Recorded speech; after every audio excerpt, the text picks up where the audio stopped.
Hello जी, कैसे हो आप लोग? आशा करती हूँ आप सब बहुत बहुत अच्छे होंगे। तो आज फिर से बात करेंगे हम लोग पड़ोसी की, यानी कि जो पड़ोसी ने वीडियो डाली थी उसमें उसने कुछ बातें क्लियर की थी। उसने बोला था कि जो मतलब पापा जी हैं, यानी कि सपना के फादर इन लॉ हैं, वो किस लिए उन्होंने जस्टिस की मांग नहीं की राजवीर जी के लिए। तो उसने कुछ ऐसे पॉइंट्स रखे कि सबसे पहली बात तो ये कि वो डर गए थे। वो इसलिए डर गए थे क्योंकि उनका बुढ़ापे का शरीर था, भाई वो कोर्ट कचहरियों के चक्कर नहीं लगा सकते थे, अकेले थे। और दूसरी बात ये कि उनकी नौकरी थी, नौकरी पे उनको जाना होता था।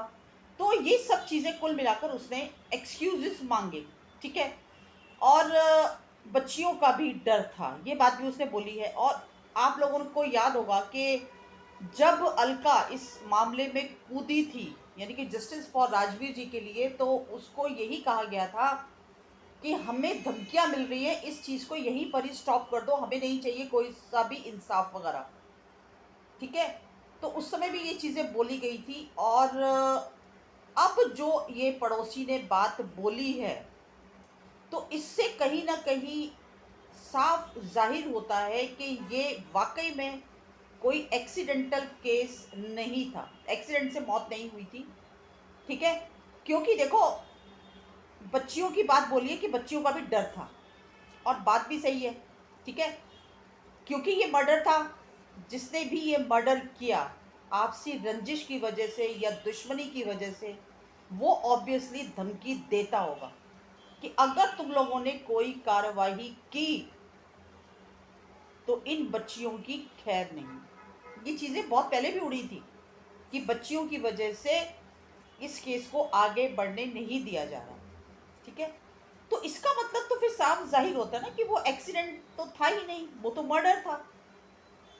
भाई मर्डर में तो इंसान को डर लगता है ना। अगर कोई एक्सीडेंट होता है तो एक्सीडेंट में जो अपने घर वाले होते हैं, वो तो यही चाहते हैं ना कि ये एक बाहर का आदमी कैसे हमारे घर के मेंबर को मार कर चला गया, इसको भी सजा मिलनी चाहिए, इसको भी सलाखों के पीछे होना चाहिए।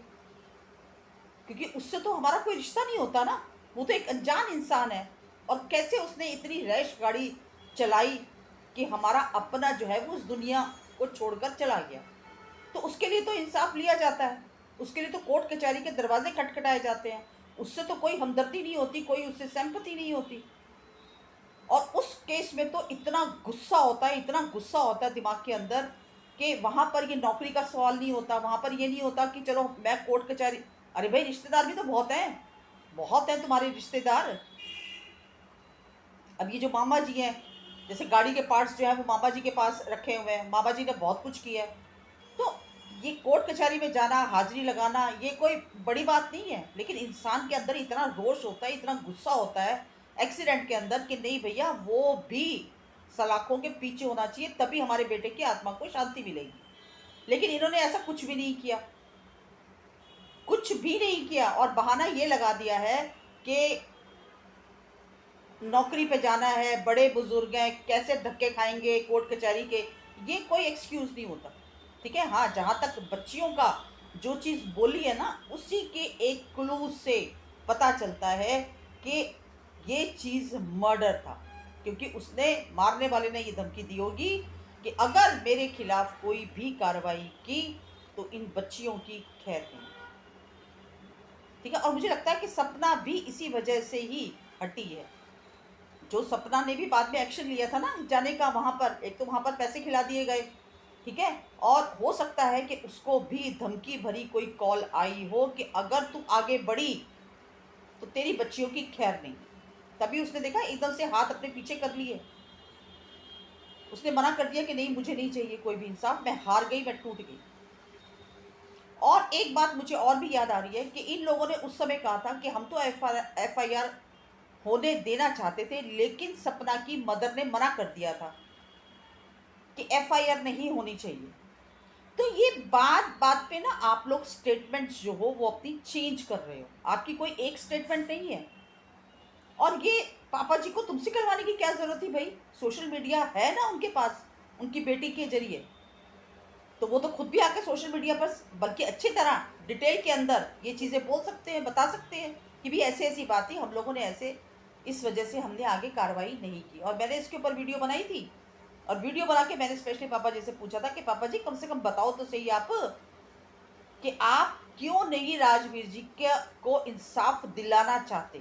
और लगता है कि मेरी वीडियो उन्होंने देखी है, वॉच की है, और इसी वजह से पड़ोसी के थ्रू उन्होंने इसका जवाब भी दिया है। लेकिन जवाब से हम सेटिस्फाइड नहीं हैं। लेकिन हाँ, इतना ज़रूर पता चल गया है कि ये कोई एक्सीडेंट नहीं था, ये प्री प्लान सोची समझी साजिश थी। और ये डर था, डर की वजह से इन लोगों ने आगे कोई भी कार्रवाई नहीं की। ठीक है। और दूसरी बात ये कि जो बताया कि इंश्योरेंस का जो भी पैसा था वो मम्मी जी के पास गया, ठीक है, और वो पैसा आगे जाकर विला में लगाया गया। तो जब देखा जाए तो वो पैसा तो राजवीर जी का ही था ना, राजवीर जी का पैसा था ना। इसका मतलब क्या हुआ कि सपना और उसकी बच्चियों का उस पैसे पे हक था, और उसी पैसे से आप लोगों ने वो विला लिया। तो जाहिर सी बात है कि विला तो अब होना चाहिए सपना का और उनकी बच्चियों का। तो आप जीते जी कर दो ना विला बच्चियों के नाम। भाई आप कह रहे हो मेरे मरने के बाद सब कुछ इन बच्चियों का, तो जीते जी क्या प्रॉब्लम है? जब है ही पैसा उनका, चीज उनकी, तो अभी उनके नाम कर दो ना। अभी नॉमिनी बना के कि भाई 18 साल तक जो है वो नॉमिनी इनकी माँ रहेगी, उसके बाद जो है ये विला पूरा जो है वो बच्चियों का रहेगा। तो सारा कलेश ही खत्म ना। वैसे भी देखो, सपना ने कोई अपनी तरफ से कभी पैसे की डिमांड नहीं की, कभी नहीं बोला कि मुझे कोई हिस्सा दो, मुझे उसने हमेशा वो चीज़ें मांगी हैं जिसमें उसने खुद कमाकर पैसा इन्वेस्ट किया, वही चीज़ें उसने मांगी है। अदरवाइज उसने किसी भी चीज़ की डिमांड नहीं की। ठीक है। और सबसे बड़ी बात ये भी झूठ कि उस समय तो छोटी जिज्जी ये कहा करती थी कि वो जो विला बना है उसमें ये तीनों चारों भाई बहन जो है वो इकट्ठे होकर रहेंगे। तो वो क्या था? मतलब आप लोगों ने ये सोचा था ना कि वो विला जो हम ले रहे हैं उसमें हम सारे भाई बहन इकट्ठे होकर रहेंगे। और पैसा किसका लगा उस विला में? राजवीर जी का सारा पैसा। तो ये आप लोगों को सोचना चाहिए ना कि भाई जिसका जो हक है उसको हम अपने जीते जीते, क्योंकि मरने के बाद जो प्रॉपर्टीज के अंदर ना इतने लड़ाई झगड़े होते हैं ना कि कोर्ट कचहरियों के चक्कर ही लगते हैं बस फिर। तो मैं तो यही कहूंगी सपना के फादर इन लॉ से कि अपने जीते जी जो वो विला है वो उन बच्चियों के नाम करो, ये उनकी अमानत है।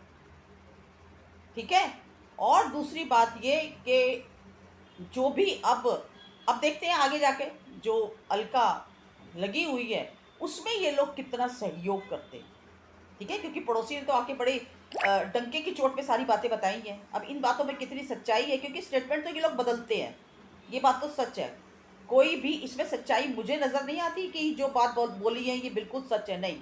ये बड़ा ही सस्पिशियस जो हुआ है ना, जो भी राजवीर जी का, बड़ा ही रहस्यमयी है। ठीक है। तो ये मतलब कोई इतने सीधे सच्चे नहीं है कि फटाफट आके सीधी सच्ची बात बता दी। कोई भी ऐसा पेरेंट्स नहीं होता, कोई भी ऐसा माँ बाप नहीं होता जो अपनी औलाद के लिए, जिसके अंदर गुस्सा पैदा ना हो, रोष पैदा ना हो उस इंसान के लिए। तो इतना ही कहना चाहती हूँ, बाकी आगे देखते हैं आगे आगे क्या होता है। ये पड़ोसी या पापा जी कितनी मदद करते हैं, या कोई रोड़े तो नहीं अटकाते राजवीर जी के केस में। जस्टिस फॉर राजवीर, हम तो यही चाहते हैं कि भैया राजवीर जी को जस्टिस मिले, ताकि उन दोनों बच्चियों को अपने पिता के लिए इंसाफ मिले और साथ में सपना को भी इंसाफ मिले। तो बस ये एक छोटी सी मेरी वीडियो थी। अगर पसंद आई हो तो लाइक शेयर सब्सक्राइब कीजिए। मिलती हूँ अगली वीडियो में एक नए टॉपिक के साथ, तब तक के लिए बाय बाय।